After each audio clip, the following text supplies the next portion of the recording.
Hello, Smart Money Tree Podcast listeners. Welcome to this week's show. My name is Kirk Chisholm. I'll be your host. And today I'm joined with Phil Weiss. Hey, Phil.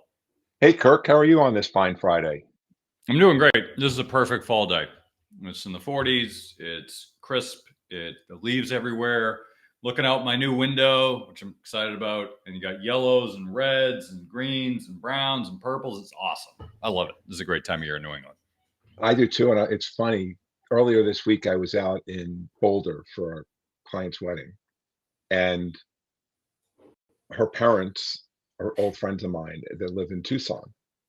And in Boulder, they have leaves are changing. Like I don't think I've ever seen anybody more impressed or more amazed, whatever the word is, by seeing leaves that have changed than somebody that lives in Tucson, right? Because there are no trees, there is no leaves changing or any of that, because the trees that are in Tucson are going up like Mount Lemon, and those are pine trees, and they don't have the color change. So they were just so in awe, I guess is the best way to put it, of the leaves changing colors on the trees are. And I mean, and they were really pretty, I will say that, but it was just a much stronger reaction than I'm used to, and I guess that's what happens when you don't see that on a regular basis.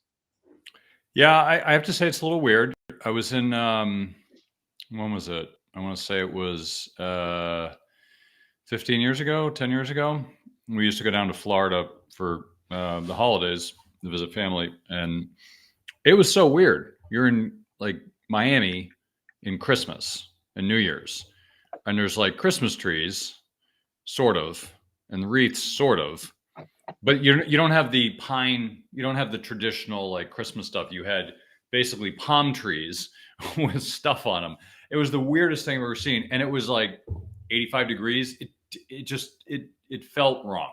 It just felt wrong. Like it's just, and I grew up in the New England, so I'm used to the season changes. I love the season changes. There's nothing like it. But it's not for everybody. You know, it's like when I was talking about Boston, you either love it or you hate it.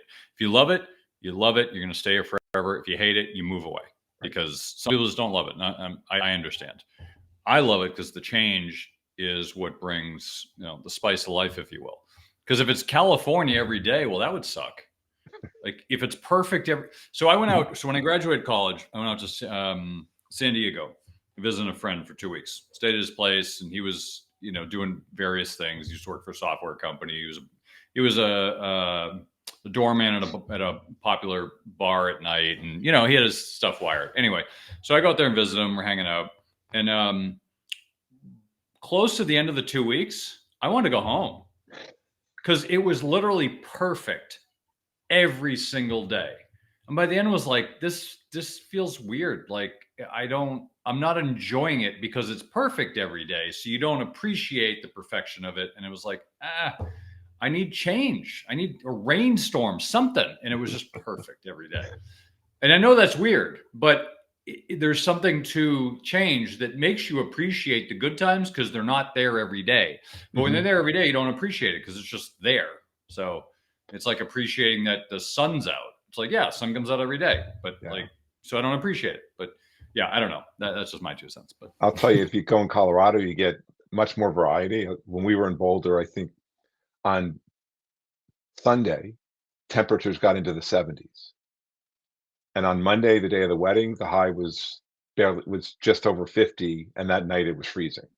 And I know I have a friend that lives out in Denver, and he tells me we think about the bad weather, and they do get bad weather. They get a lot of snow because it's so crazy, because it'll be snow one day and the next day it'll be 60 and the snow will just all melt.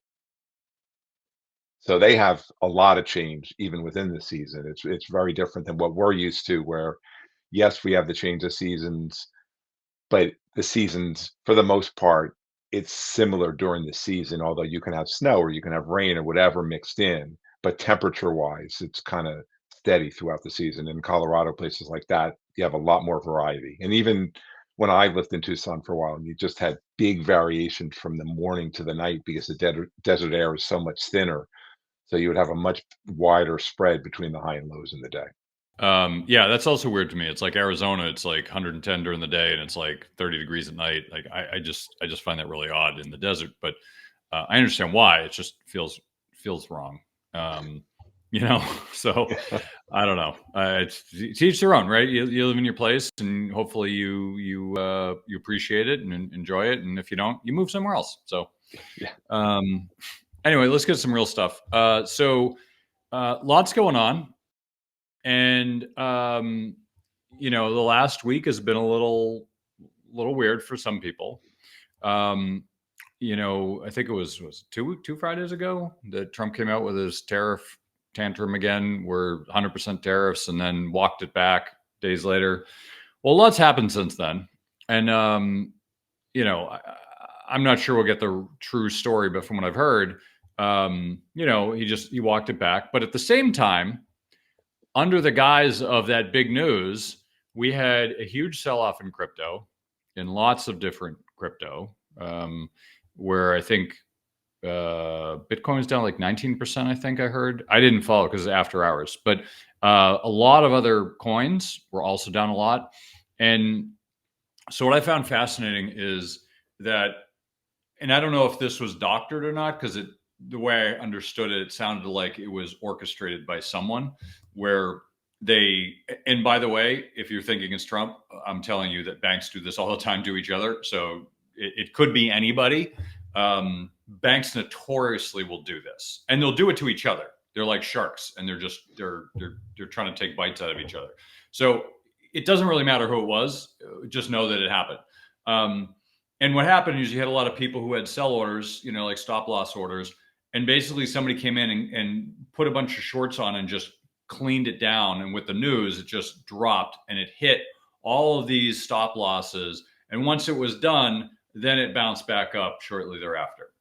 Now, when you see this stuff, you should just be aware that this is how markets work. I'm not saying it's right or wrong. There's a whole bunch of things that I think are wrong in the markets, but they happen anyway. And you know what? It's part of the game. You just got to grow up and get used to it. And so if it happened to you, too bad, so sad, learn from it, come back, and don't make the mistake again. It's just the reality of markets. And the crypto market is 24/7. So you probably should be used to this by now. In the regular stock market, there's controls to keep that from happening, but not here. So I think the thing to think about is when volatility happens, you should have your antenna up and say, what am I missing? Like, what's going on? What's under the surface? Where are the opportunities? Because if you're aware, you could say, well, crypto's down 19%. Like, let me just go grab it. Let me just go grab some myself. So those opportunities exist. So what I would suggest is that there's going to be a lot more opportunities. It's not the only one. There will be more. And so when you're thinking about investing, what you should be doing is trying to figure out, what do I want to invest in? And then have your antenna up for opportunities. So for example, we had, what was it? Let me bring it up here. We had gold and silver. I'm going to have to go do this on the fly. So we had gold and silver in the last week or week and a half drop significantly. So let's pull up the gold chart here, and you audio viewers can play along. But let's see. That's not what I wanted. Stop. Let's see. Screen share. Here we go. All right. So here is the gold price for the last whatever, the last year and a half.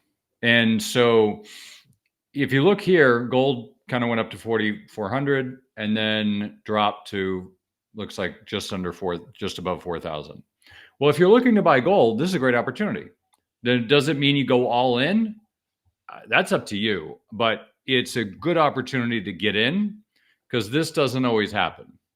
Now, it could mean there's further sell-off, or it could mean it's a great buying opportunity. Now, you can obviously see there's people buying the dip.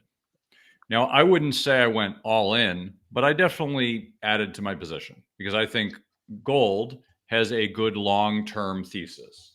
And I think the long-term thesis is much higher than this. It's not going to happen tomorrow. I think we went way past what it should have happened this year. I mean, if you look at this year, it started at around 2,600 and now it's at 4,100. That's way past what we should have done. So I think gold is if you kind of look at a return to the median, right? If you think of like, all right, let's say hypothetically gold goes up 20% a year. Well, if in one year it goes up 40%, then the next year it might go up 0 and it balances out at 20% a year. So if you think about it from that lens, and I don't know what the number is for gold, but I know that the destination's a lot higher and I'm okay for holding. I think it's going to be, 6 to 8,000 probably, maybe even more. It depends what happens. But I do think we're trending in that direction. I don't have a number I'm targeting, but it is in that range. And so when we get to that range, I have to reassess and say what's happening. But for the moment, I'm looking at this and saying, great, if it went down more under 4,000, now I have to reassess, all right, has the trend changed? And then do I have to wait, or how do I invest in these in this asset? So the way I look at it is, all right, there's obviously some volatility. We had predicted this. Doug and I in the last few weeks have been predicting this. And we predicted their volatility in October because there usually is. And we have another week of October, plus we have probably another week or two in November that are also potentially weak. But November, December, January are really strong months in the market. So the question is gold going to keep going higher, or is it going to take a break? Now, if you look at this trend chart, you'll see gold goes up, then it takes a break. It took a break this year from April until August. If you look back, if you look back here, gold went up, and then it took a break from 2020, about July, until March of 2024, and then took off again. So it does take breaks, and that's okay. Like, I'm not trading this like a day trader.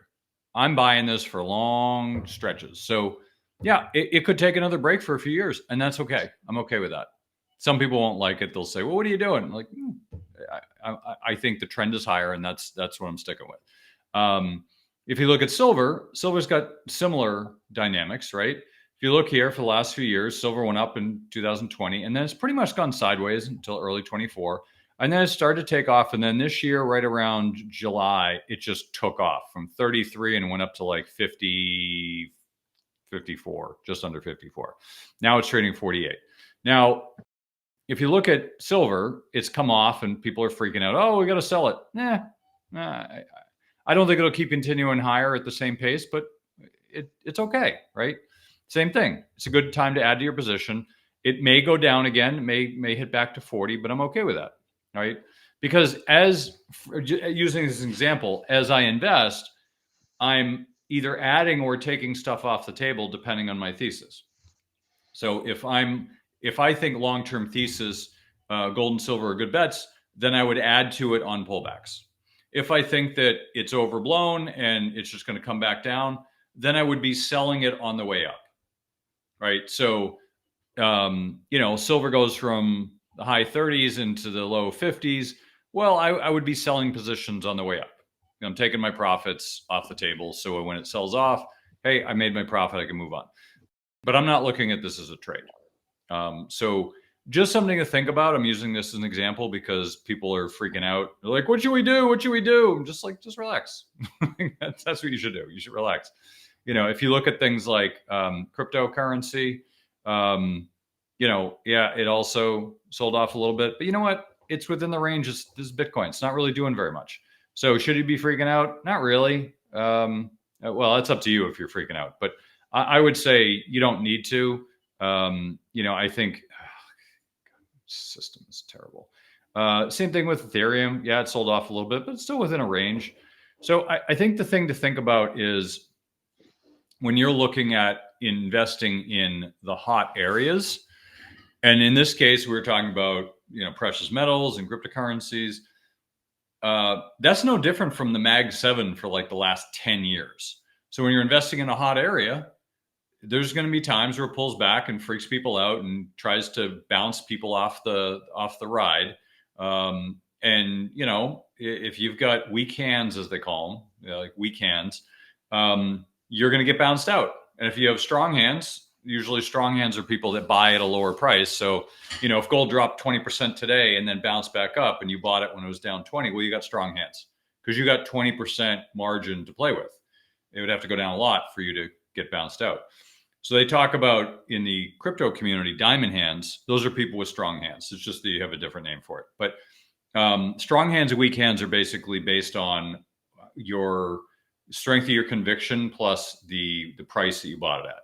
So if you bought it in early October thinking it was going to keep going higher, well, hopefully you were listening to the show and you took a little profits because we pretty much said it was going to be volatile.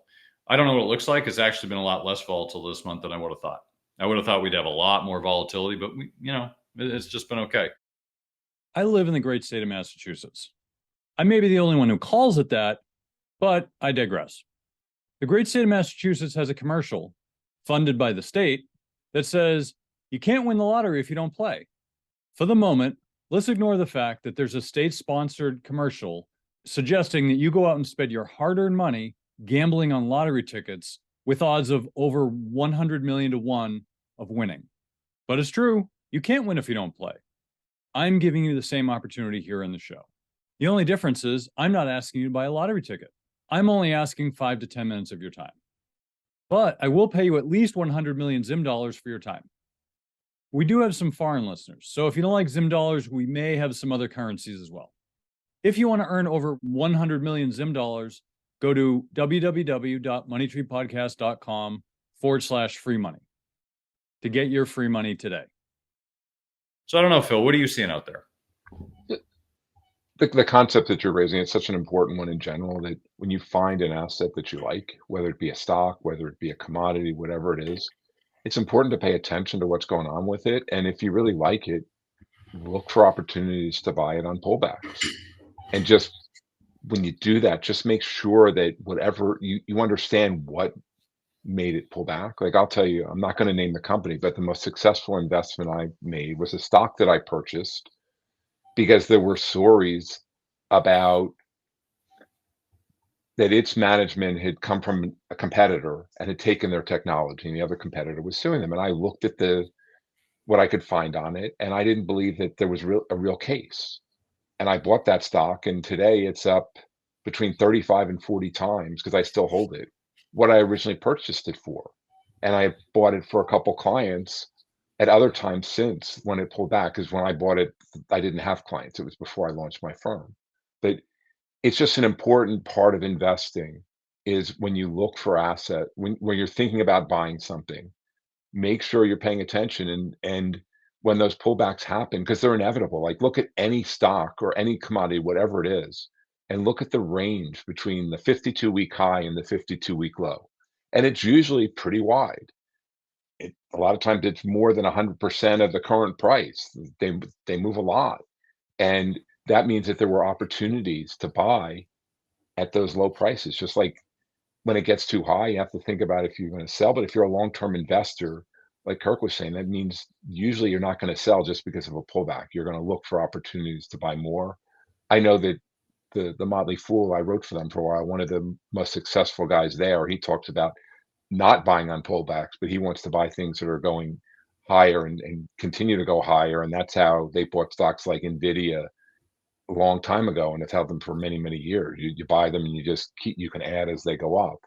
But it's always good to look for opportunities in any stock and understand what the story is. And the other thing is avoid confirmation bias and don't just listen to people that agree with the same point of view that you have. Try to understand what the other side is so that if it does pull back, you have a good understanding of whether or not that's an opportunity to buy more. It's an opportunity to just sit and wait until you learn a little bit more, or if it means that you should get out. Yeah, I couldn't agree more. I think you need to be thoughtful about how you invest, what you're, how you get in, how you get out. Investing's complicated. It's not simple. And we all try to make it simple. We all talk about, oh, it's easy. You just buy and hold. And it's not that simple. There are positions that I buy and hold for long periods of time, and there are positions that I trade. And some positions I do both. Like for instance, silver. We have gold and silver are more or less permanent positions in our portfolio. It's a question of allocation. So if they're off If they're going sideways, we might hold like 4%. If they're going higher, we might go a lot higher. We had a guy in the show who had 25% of his portfolio in gold. Not sure I'd go that high, but depends what's happening.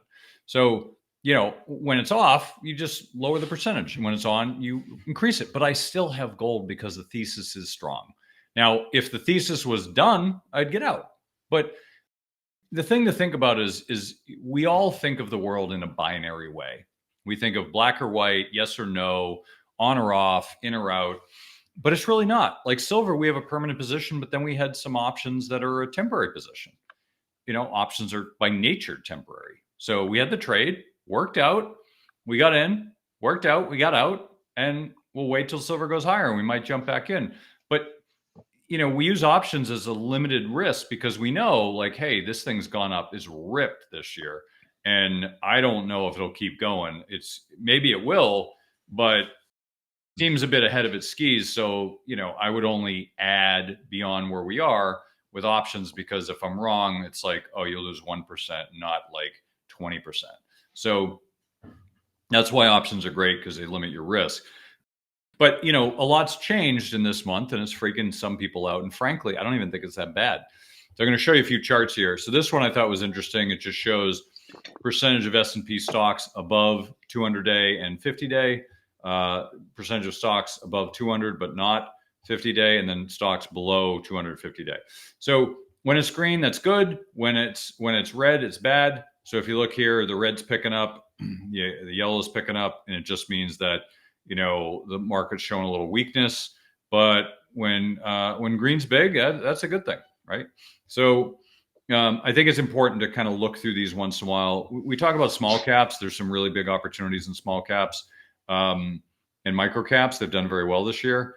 I don't know if that'll continue, but it looks to me like, hey, things are breaking out, and I want to be watching this. Now, just like everything else, it is pulled back with this volatility. But if you look at, let's see,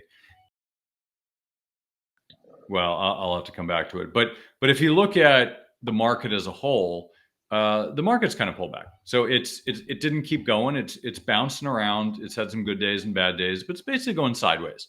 And that's the thing to understand. I don't know if today it's up because we had good CPI numbers and earnings this week, so that's good. But the market's not as up as I would have thought with good earnings. You had big tech this week. Phil's going to talk about that in a second.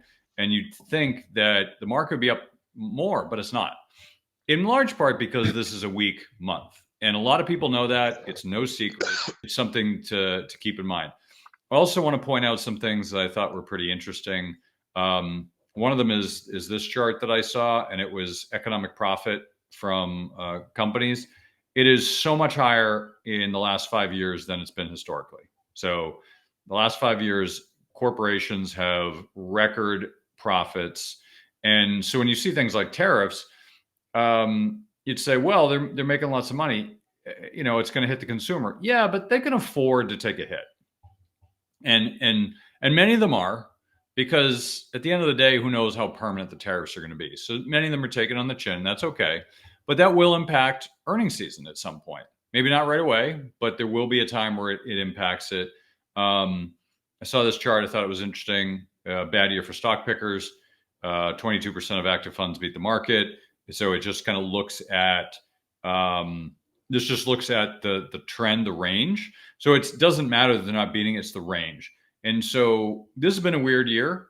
I guess if you're an index hugger, it's fine. But if I had to guess why this is the case, it's because people are investing in the Mag 7, and they have not done particularly well this year.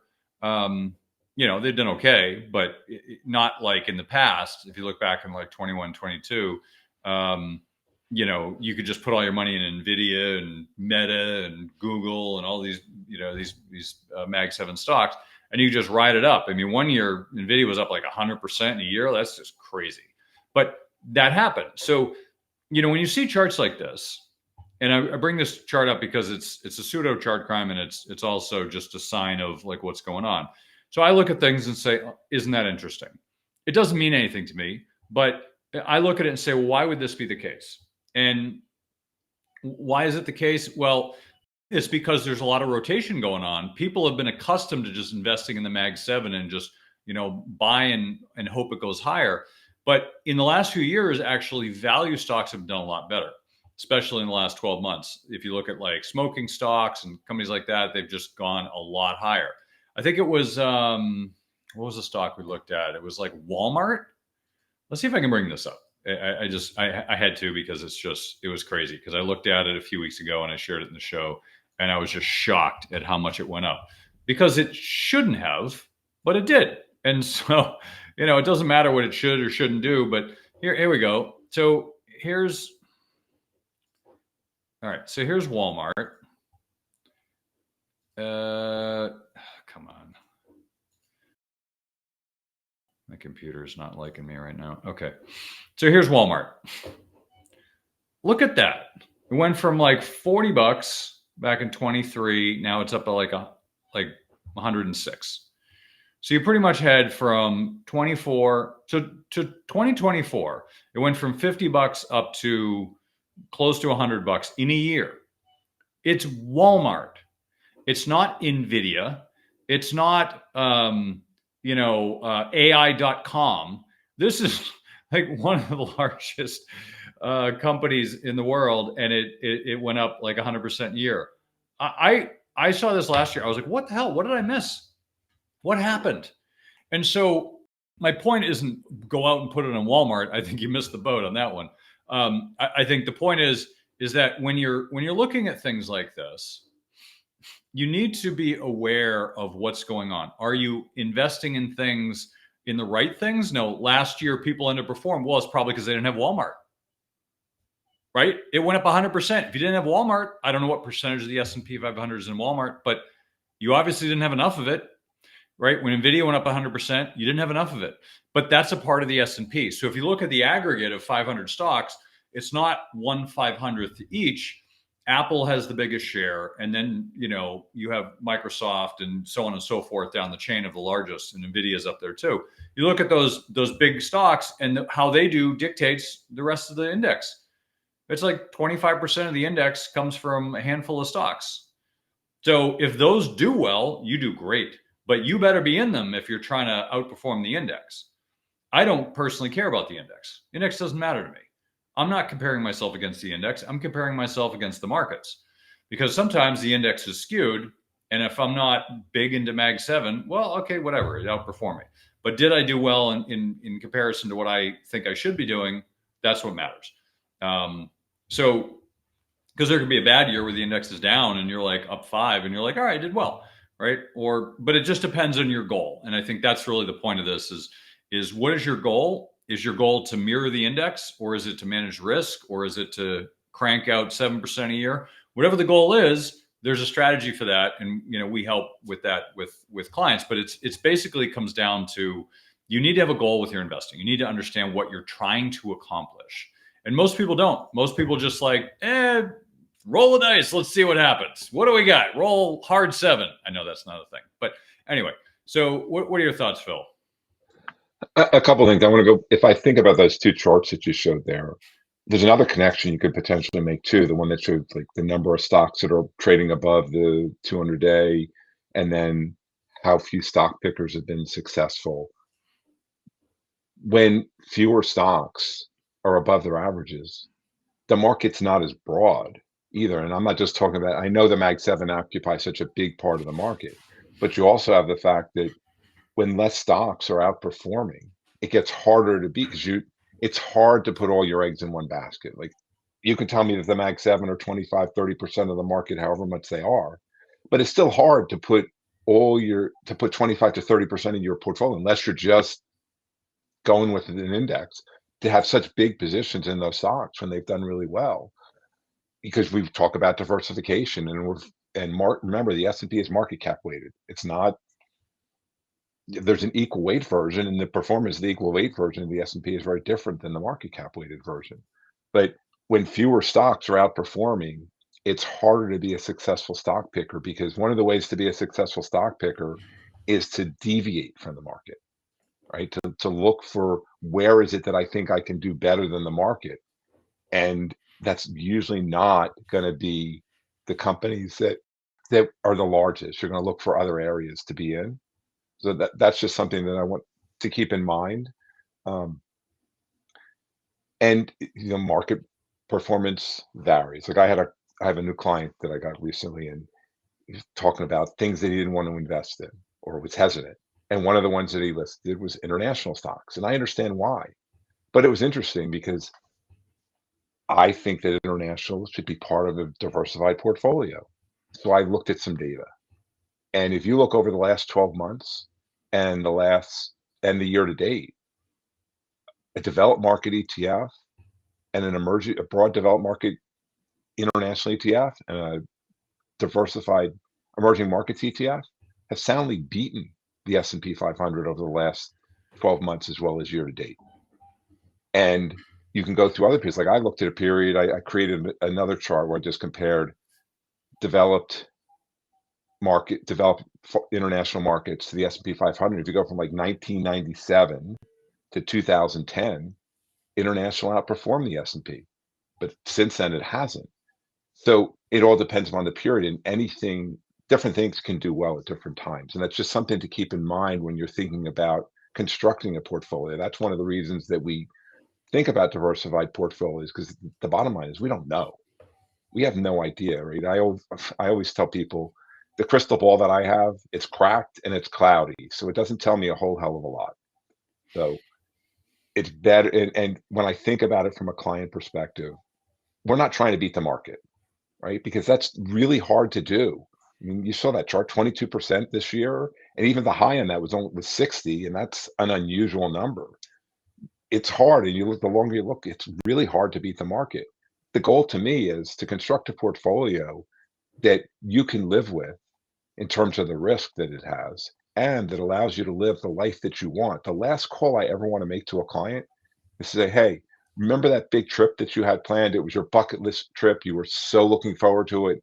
Well, we made this investment and it went south and we underperformed the market dramatically. And now we have to reevaluate. And I don't think you can do that anymore. That's a call I never want to make.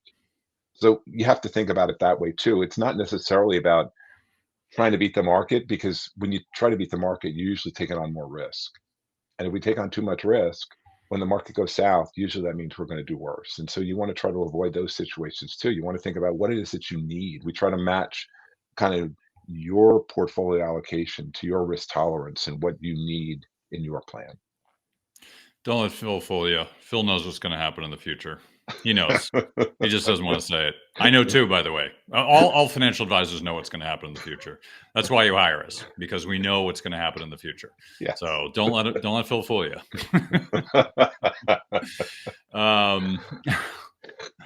So anyway, I want to share this chart because I saw it and I thought it was funny. So this is a chart that's showing non-profitable tech stocks to the S&P.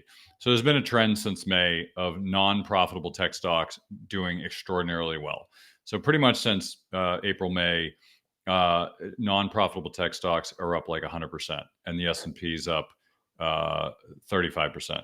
Now, I'm not sure. Actually, no, that's not true. This is the percentage. I actually don't know what this is measuring, because there's no way that's true. The S&P is up 35%. Actually, it could be, actually, you know what? I think that might be accurate, because if you look at the bottom where this is like the bottom of the tariffs, April, April 8th, if you look at April, this might have been, So I think from the bottom, it's probably, so this is accurate. So from the bottom, these things are up 100%. The S&P is up 35. That is not true. The S&P is up like 15% for the year, but the market sold off like 20%. So that's how you get the 35. But I just want to show the contrast. And here's another chart. Let's see if I can find it. There was a great chart here that showed the dramatic effect of non-profitable tech stocks. So here's another one. High quality stocks underperform, or they've underperformed since 99 is extremes. So if you look here, if you look at 99, the underperformance was negative 11%. So the basically value stocks, high quality stocks underperformed, .com, no earning stocks. And then you contrast that to like the end of 2000 in December, and the high quality stocks outperformed by like 20%. So, those are the extremes. But look at it now. If you look at 2010, quality stocks beat the market. That was like the only time. But if you look at it now, it's the low quality stocks outperform the quality stocks by like 10% this year. It's crazy. It's like, it's not the lowest, but we're getting there. So now when you see this, you're probably thinking, oh my God, we're at a peak. It's a bubble. It's going to pop. Yeah. I look at it and say, isn't that interesting? Because when I say, isn't that interesting? It doesn't say, I know the future or I know what's going to happen or we're in a bubble and it's going to pop. Yes, we're in a bubble, but it doesn't mean it's going to pop today. It could pop 10 years from now. I mean, I've been saying it's a bubble for the last 10 years and it hasn't popped. So it could be another 10 years. We don't know. But the point is it's an isn't that interesting event where you can say, okay, maybe I should be looking at a contrast to that. Maybe I should be looking at quality stocks as a potential place to invest. And we are looking at that. And, you know, we haven't found our next Walmart that goes up 100% a year, but I'm sure there's some out there. I actually know there's a few out there. There's quite a few. And there's not enough because that's not the market we're in. But we've seen over the last 2 years some value stocks really take off. And that to me has been very interesting because there's a lot of stocks that have big corporations that are earning good earnings that haven't moved like in a few years. They're just going sideways, even though they're growing. So just something to keep in mind. I think all of these things are really interesting. Here's another one I found funny. Roundhill Investments launched the meme fund, the meme ETF. So they launched it in 2021 because of all the meme stocks. So they're like, all right, let's take advantage of that. And they're smart, right? Doing that. And then they shut it down 2023 because the meme stock craze was over. And then they just relaunched it. So I think it's an indication that you should pay attention. So one thing that I noticed, and I don't have the chart up, but there was a ETF called the coal ETF, and I think it was VanEck. I'm not 100% sure, but I think VanEck did it. And VanEck had this coal ETF, and the symbol was KOL. And I remember because I was following it. I track a lot of these things, and so I remember that coal was in the toilet for a long time. It looked like this. It went down and it was just in the toilet. No one was interested in it. And it was the green energy boom. And where coal's dead. No one's ever going to use coal again. So what happens? At the very bottom, it was like right here, like right at the very bottom of the market in coal, they shut the ETF. You know what happened? This. Like this next leg is what happened as soon as they shut it.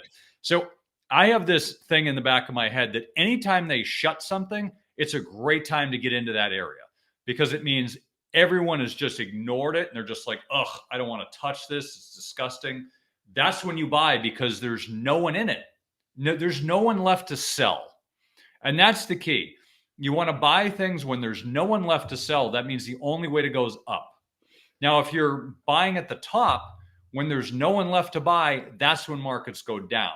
So you work in both directions, right? And I'm not saying, buying at the bottom and selling at the top is hard. I'm not saying it's easy, but you want to look for these kind of things. So if you think you should invest in meme stocks and they just launched the fund, I'd say, okay, well, maybe I'll wait until they close it. Maybe that's a better time to buy them, or maybe not at all. In my case, I would not buy meme stocks. I think it's just, I think it's for the pikers, the people at home sitting in front of roaring kitty and trying to follow along. That's great for you, but I mean, I can't. That's irresponsible for me to do that.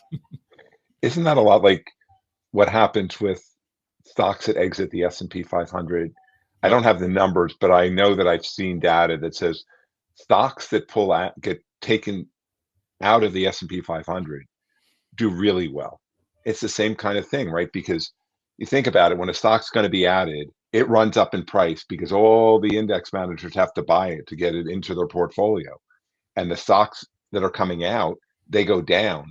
And that's oftentimes a good opportunity to buy them because now the sellers are done. So that's when you can step in, and if those are still reasonably good companies, there's an opportunity for them to go up from there. So it's the same kind of phenomenon. I know it's funny you mentioned meme stocks because my son came in before, and we were talking about, and this is now a meme stock, Beyond Meat, which is a stock. I want to say that it was 100 and something, maybe even $200 at one point. It was down to 50 cents. Now it's a meme stock, and it went up It's like a couple dollars now, but that's a huge increase from 50% because now it's become a meme stock. Yeah, I mean, Beyond Meat, that's a great example of a company that shouldn't have gone public, but the people who took it public, good job on you for cashing out at the top and letting everyone else hold the bag. And this is one of the problem with IPOs is people get excited, they want in, and the stock ends up going nowhere because it's basically just a meme stock. It's a short-term trend.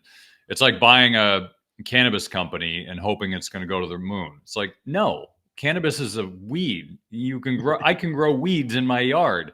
There's no barriers to entry to growing cannabis. There's nothing you're going to do that's like, wow, look at the weed company. You know what it sounds like? It sounds like a tobacco company. And you know what? There's no small cap tobacco companies. They're all owned by the big guys. So I from the beginning, I never touched that, and I'm glad I didn't. And people are like, yeah, but cannabis is low. I'm like, good, then go smoke it because that's the only value you're going to get from cannabis stocks. But we had some earnings. I don't know if you want to talk about earnings. I have this chart up, Phil, but I think this is a good kind of perspective for where things fall within ranges. So I don't know if you want to talk about earnings. Like, what are your thoughts on earnings this season? Like, what have you been seeing? Like, what are you scoping out? They've been good so far. I know I was reading, I get research from Ed Yardeni, and it was talking about, I guess this was through Wednesday or Thursday. The data said that the number of companies that are beating on earnings and revenue, I mean, that's normally the case because companies tend to want to underpromise and overdeliver, and so they will try to set their expectations low. But the number of companies that beat earnings and revenue estimates so far is higher than it was last quarter, and it's higher than the historical average. So in general, we've had a pretty good earnings season so far, and that's one of the things. If you look at the market last week and this week, it's been pretty good because and investors are happy with the way earnings are coming. The financials were last week. We've had a number of other companies in different sectors this week. I mean, I know Netflix disappointed, but I thought that the Netflix miss, from what I heard, they had a Brazilian tax charge that they had disclosed. There was a dispute in their 10K a while ago, and that caused them to miss earnings estimates, but yet they raised their guidance. So it didn't seem like, I don't own Netflix, and this is not a Netflix recommendation, but it didn't seem that the reaction in that stock was warranted if you looked a little bit deeper. And a lot of times that's what happens is stocks like that, they go down after earnings are first released. And then when people start to dig in and understand what really happened, then they come back. So there's been a couple negatives, but overall, the earnings news that I've seen has been definitely on the positive side, and it's been really good for the market. Yeah, and here's a chart I was looking for earlier. Just shows that like Nasdaq no revenue stocks are up a lot compared to everybody else. Everyone else is lagging. Profitable small mid caps that you probably want to invest in are only at 5%, but the Nasdaq no revenue stocks are up 34%. So I'm not saying this is the top, but it's a sign. And unprofitable Nasdaq, Mag 7, unprofitable small mid, they're all outperforming. So it doesn't mean that we're at the top or the peak, but I would be very cautious. And that's something you mentioned small caps before. And when you invest in small caps, you have to be really careful about that because depending upon what index it is, like if you look at the Russell 2000, there's a lot of those non-profitable companies that sit in the Russell 2000. If you go to the S&P small cap 600, you have making a profit is, I believe, is a requirement to be in that index. So it's a very different story depending upon what you look at. So when you're thinking about investing in a broad index, you want to understand what's in it, what makes it up. Because, like I said, the Russell, you got a lot of companies that are unprofitable. They've never been profitable, and they have very little, if any, revenues. And I know I was with another advisor of mine that's a friend of mine this morning for breakfast, and we were talking about the market. And some of the companies that are in the nuclear power field that have done really well, like Oklo is one.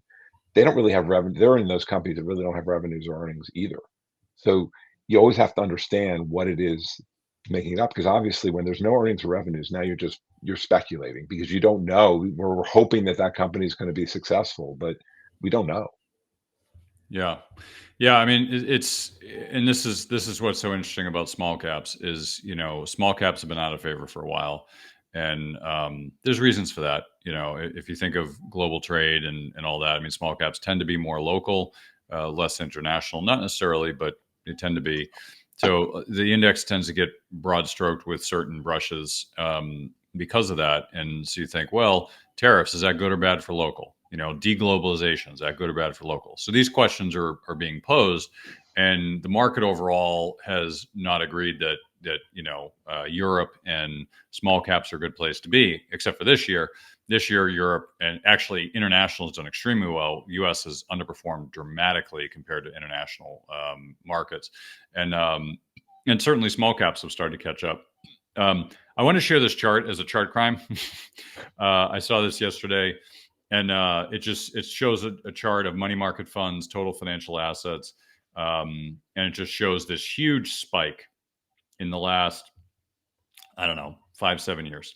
And it shows, we had, was that $3 trillion in money markets. And then it's spiked up in the last few years, and now it's at like 7.5 trillion.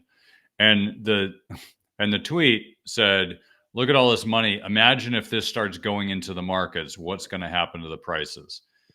And I'm looking at it, I'm like, yeah, this is because they're printing money. Like, it's not because people are all in cash. I mean, if you're all in cash for the last few years, God help you. I mean, you missed a lot. And so, I look at this and say, well, that's an interesting narrative, but it's not true. They've been printing a ton of money. And when you print money, more goes into circulation, which means the numbers elevate naturally. Now, if you look at the spike, what's happened since COVID? Well, it's spiked. There's huge amounts of cash. And some goes into money markets, some goes into investments. If you're smart, you put most of it into assets, because printing cash equals asset prices going higher. And, we had CPI print. It was a little bit lower than expected, and putting that in air quotes, because it's like everyone's managing CPI like they manage earnings. Like, oh, we beat again. Like, yeah, oh, sure you did. You just put the bar on the floor so you could walk over it. Yeah, that was great. Good job. Good job. And I feel like that's going on with the CPI right now. Like, oh, the CPI underperformed what the expectations were. That means a rate cut. Yeah, I'm sure no one's managing that. Of course, there's going to be a rate cut. And so rate cut just means higher markets. I mean, if you look today, everything's up, with exception of like one or two things. Everything on my screen is green because expectations are we're ahead, and that means they're going to lower rates. Lower rates means higher asset prices to the moon, and so I struggle with this. I really do, because there's a lot of you listen to the show that are very practical people, and you're like, this is going to destroy the world. We're going to have hyperinflation, and you're not wrong. However, I'm also a capitalist, and I'm looking at this saying, well, if they're going to do it anyway, I might as well make some money. I'm not going to die in this hill. I would rather, I would rather not. I would rather take advantage of the opportunity that's given me. Even though I despise the fact that this is going on, I hate the fact they're printing money and all the stuff they're doing. I absolutely despise it, because it's destroying this country economically and financially. However, I also have a lot of clients I work with, and I need to do it in their best interest as well as mine. And that best interest is investing in assets that are going up and not investing in assets that are going down. So, don't sit here on your high horse and say, well, I don't like that. It doesn't make sense. No, make money while you can, because when things get really bad in 5 to 10 years, you're going to wish you had made more now. And there will be a time where things will get ugly, and you want to be prepared for that too. But if you don't take advantage of the markets when they're going up, you're not going to have as much when they go down. So do what you can now for yourself, for your family, for your friends. Take advantage of these markets while they're going up, because we have we've got another 3.5 years left of Trump, and he's going to do whatever he can to goose the markets higher. Take advantage of that. So there's one thing I'd like to add about this chart, Kirk. Like, if we think about it, the market itself, from the March 2020 lows to today, it's basically tripled, because it's up 200%. So if we were to look at money market assets as a percentage of total assets, has it changed that much? No, so what we see now, yeah, that's a gross number, but you have to put it in context. And if we put it in context, it really hasn't changed all that much. There's no more money. Yes, there's more money sitting on the sidelines, but as a percentage of the assets that are out there, it probably hasn't moved all that much because if I look at that chart in 2020, we were at 2.5 million and now we're at 7.5. So the market tripled and the amount of money sitting on the sidelines tripled. So it's really the same. It hasn't changed all that much. So you have to remember to put things in context. Yeah, wrap it up, Phil. Final thoughts here. Sure. So I'm Phil Weiss. My firm is Apprise Wealth Management. I know experiencing big life transitions can be stressful.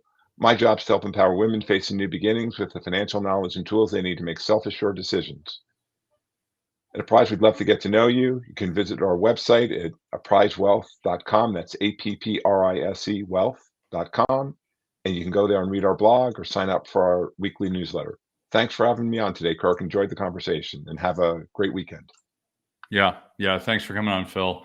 And as we kind of wrap it up here, just keep in mind that once again, we're in a volatile month. It doesn't mean the market's good or bad. It just means we're in a kind of a holding period. So take advantage of that, and then hopefully when things. So one more context I want to say because I was thinking about this morning. The market, the weak period of the markets is typically May until October. We had a gangbuster markets for that period. The market's ahead of where it normally would be. So if the markets went sideways for the next 3 months, I wouldn't be surprised because we're so far ahead of what's normal. I'm not saying they will. I think they'll probably still go higher, but we're so far ahead of normal that if they went sideways, it wouldn't surprise me at all. But I do think next year is going to be tough. I think the second year of a presidential cycle is typically tough. I don't know if it will be, but probability wise, I would say I would err on the side of caution. But make hay while you can. As long as markets are going up, make money. And when they're going down, don't lose money. That's the show for this week. Thank you again for joining us on Money Tree Investing Podcast. My name's Kirk Chisholm, wealth manager of Innovative Advisor Group. We don't just manage your wealth, we make your life better. You can find more about me at innovativewealth.com. And of course, you can find me every week here on this show. You can also check out our show at Money Tree Investing Podcast. On our website, you'll have access to the show notes, resources, and the archive shows. Please remember to subscribe on our YouTube channel for immediate access to the new shows when they're released. When you subscribe to the show, it allows us to get access to some of the top minds of investing in personal finance. While you're here, please leave a comment and question if you want us to address it on the show. Have a great week ahead, and remember, no one will care about your money like you do, so invest in your life.